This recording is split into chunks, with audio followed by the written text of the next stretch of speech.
Welcome back. Once we have finished the clothing, we're going to move forward into the face of our painting. This particular example that I've been working with has very little in the way of clothing, and it's actually closer to the front. So I'm going to worry about it after I get some of the rest of her face completed. So we're going to talk about how we apply paint to the face and the skin of our subject, okay? First of all, we're gonna start as light as I can get my paint to go. So I'm working in the Red Rose Deep, but I am mixing in, it's really mostly just a puddle of pink water at this point. And I'm going to begin by very simply covering the entirety of her in paint very carefully, super light, like a building base coat of paint everywhere. In all reality, her clothing is that light too. I could probably just go ahead and paint her clothes as well and build up on top of that. For right now, I'm going to avoid her glasses simply because they do have some light highlights that I'm going to try to paint around. If I start this and it feels too dark, the very first thing I'm going to do is just grab a bunch of water. So I want this to be as light a coat of whatever my color is as possible. And you will see that we build our facial shadows from here. So as soon as I feel like I'm out of paint, that's a little dark, but I can see that it's a spot that will need to be a little dark. And I'm actually even going over right now the white in her eye. Nothing will really get left completely white in this painting. And I go over the edge of her hair. And I will have to add black when I start to shade her face and add the values to her face. But for right now, this is just my clean color, like I said, with a lot of water in it. All right. So this is phase one of starting to paint our actual person. Phase two is for me to begin to look at where some of these shadows are sitting and kind of pick a back spot to work from. So I'm gonna start sort of back here in her neck and maybe with her ear. I do have some black now that I'm adding into that pink color because I'm gonna need that for the level of shadows in her face. And I'm going to pick a spot that's dark, like here behind her ear. So behind her ear is quite dark. So I'm going to put a little dab of paint there. There are some deep shadows inside her ear as well. My paint's a little wet from my wash. And so some of this is going to start to spread, which is not a bad thing. She's got a shadow here that I can make use of. She's also shadowed here. So you can see my little bit of wet, like base wash is already starting to pull some of that color out into like softening that shadow shape. Here we have a little bit of a shadow. So if you were thinking ahead when you did your outlining, you have probably got some of these on here already. I just cleaned out all the paint on my paintbrush.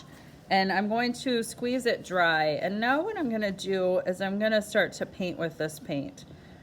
So I've got the paint on here in my painting, but now I need to move it so that it makes sense. So again, I'm squeezing my paintbrush dry. Each time you see me grab the paper towel, I'm cleaning my paintbrush off, I'm squeezing it dry, and I'm bumping this paint or moving this paint to soften that shape, so that I am making sense of that shadow. And I'm spreading that shadow. I'm watching my photo and I'm pulling that shadow out so that it more closely resembles where the shadow actually is on the portrait itself. This is a layering process. I probably will not end up with the depth of shadows that I need exactly where I need them the first pass of this process. That you can see I am working to connect these. I'm working to soften. I don't want to leave a hard line like that, so I've squeezed my paintbrush dry again and cleaned it off. This guy doesn't want to stay wider. Like I said, this will all have to be adjusted again. So you can see now the difference between the shadows that I've softened with a paintbrush that's been squeezed dry and the shadows that I first put on. So they're kind of hard, scary marks to start with. I've cleaned my paintbrush dry. I've squeezed it mostly dry again, and you can see I'm working in some soft circles to just pull this shadow shape down and into like what will become her neck in the painting. She's got some creases here that I'm going to try to hint at a little bit right now, and I'm going to pull the rest of this paint down and blend it into this back edge of her back. I'm going to try to get rid of this outline, and I'm just working, like I said, to kind of deepen the depth of these shadows one little bit at a time. Squeeze my paintbrush dry again, and I'm manipulating these shadows in her ear to kind of move them around and out and into the shapes that I need them to be.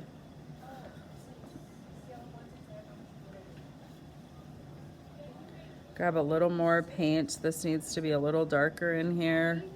So you can see I'm just working along those lines that I've got in there.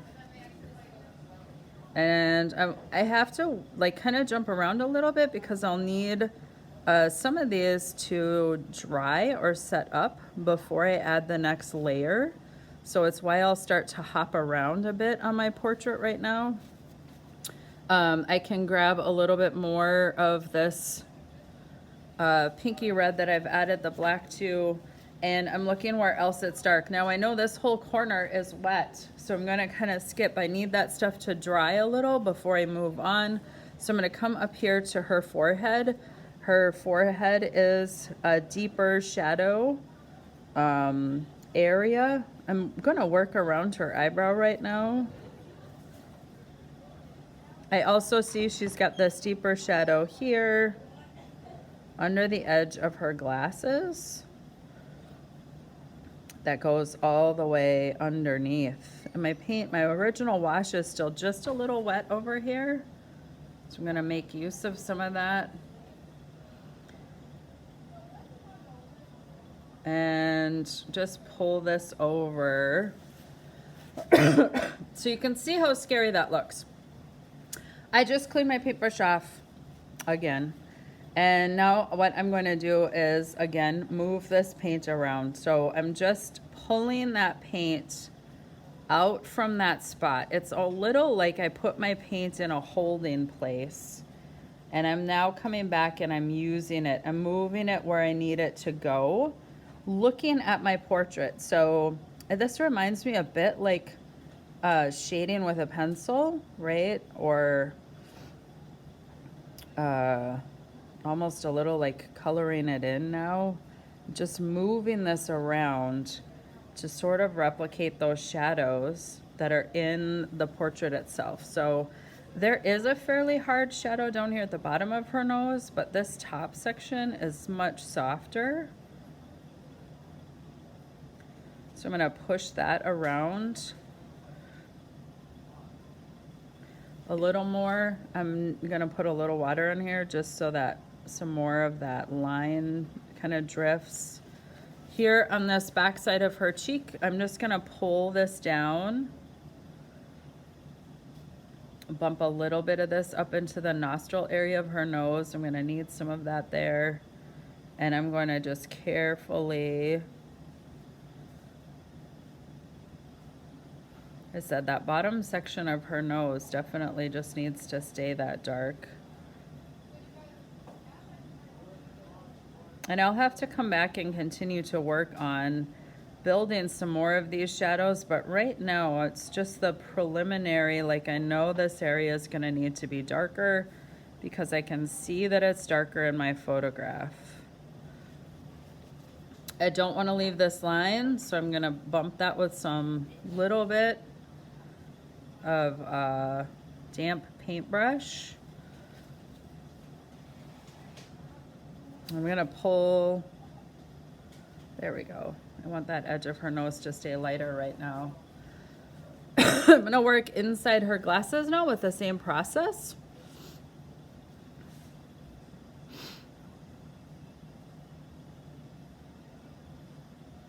And I'm gonna put in a couple of these darker shadows that are here.